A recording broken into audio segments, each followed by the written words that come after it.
다음으로 피고인 노상원에 대해서 살펴보도록 하겠습니다. 피고인 노상원의 경우 이 사건 비상계엄으로 비상계엄 선포로 인한 비상계엄 상황이 적어도 일정 기간 지속될 것으로 예상 전제하였다는 사정을 알 수 있습니다.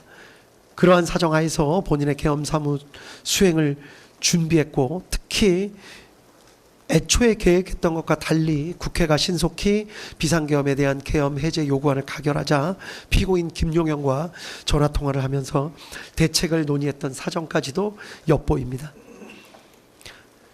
정보사령관까지 역임했고, 국방부 장관인 피고인 김용현과 이 사건 비상계엄에 대해서 상당히 구체적으로 논의했던 것으로 보이는 사정, 그리고 본인이 주축이 되는 제2수사단의 계엄사무 수행에 있어서 군인을 투입시키려고 했던 사정 등까지 종합해보면 피고인 노상원은 적어도 이 사건 비상계엄 선포 후 군이 국회에 출동해서 상당 기간 국회 활동을 방해하거나 적어도 계엄 해제 요구권을 무력화시키는 등 상당 기간 저지할 것을 예상했던 것으로 볼 수 있다는 것이 이 법원의 판단입니다. 따라서 피고인 노상원도 국헌문란 목적을 인식 공유하면서 폭동행위에 가담한 것으로 평가할 수 있다고 보입니다. 따라서 집합범으로서의 내란죄가 성립하고 그 역할에 따라 내란 중요임무 종사죄가 성립합니다. 다음 피고인 목현태에 대해서 살펴보도록 하겠습니다.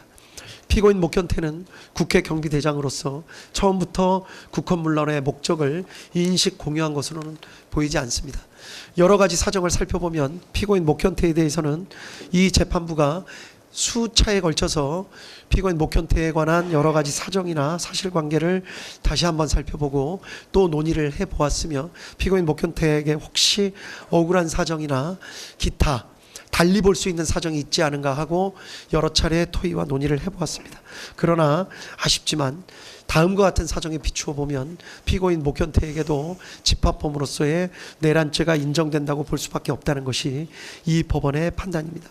피고인 목현태는 국회경비대장으로서 처음부터 국헌문란 목적을 인식 공유한 것으로는 보이지 않지만 국회의원 등의 출입을 차단하라는 지시를 받고 그대로 이행하면서 심지어 국회 사무처 관계자들로부터 명시적인 항의를 받기도 했고, 직접 군의 출입이 허용되는 사정까지 목격하면서도 계속해서 국회의원 등의 출입을 차단하는 행위에 가담했습니다.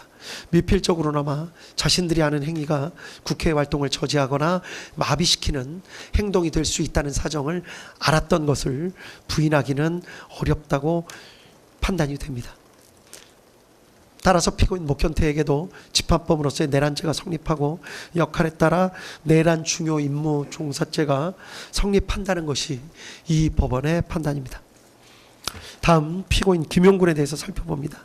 검사는 피고인 김용군이 피고인 노상원의 정보사령부 병력 선관위 과천청사 투입 및 부정선거 수사계획에 공모 가담하였다고 기소를 하였습니다.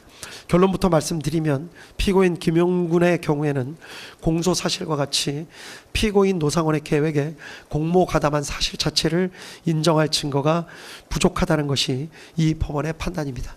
따라서 피고인 김용군은 집합범으로서의 내란죄 성립 여부를 따질 필요 없이 그 자체로 범죄가 성립한다고 볼 증거가 부족합니다.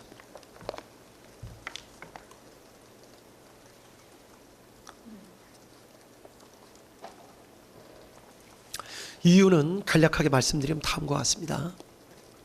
피고인 김용군이 2024년 10월에서 11월경 군사경찰 추천 명단을 피고인 노상원에게 제공한 사실, 그리고 실제 그 명단이 반영된 수사단 구성계획이 작성된 사실, 12월 3일 롯데리아에서 직접 피고인 노상원 구삼의 방종환과 함께 만났던 사실, 그 가운데 비상계엄 선포 예정 사실을 직접 들어서 알고 있던 사실 등을 보면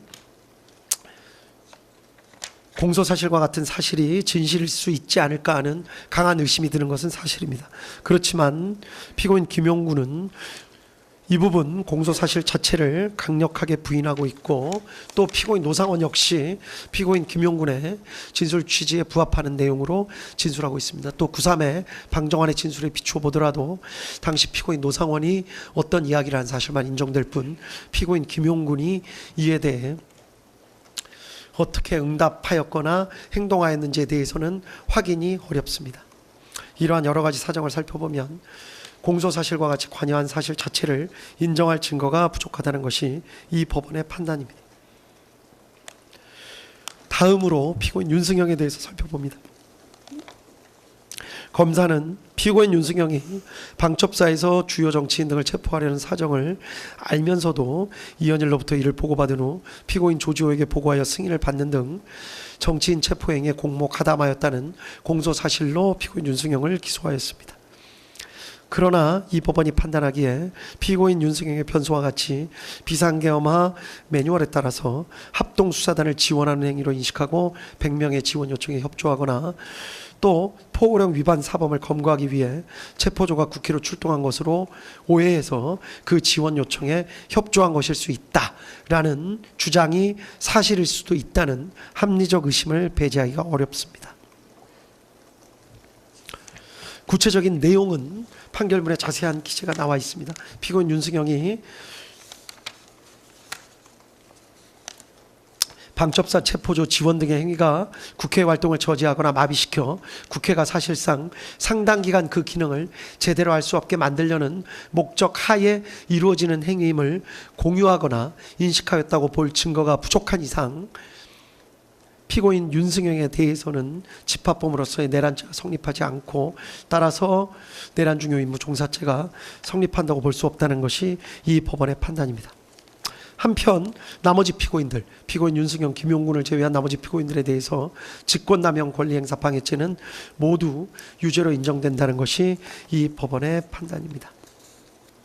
구체적인 내용에 대해서는 판결문에 자세히 기재가 되어 있기 때문에 그 내용을 확인해 보시면 될 것 같습니다.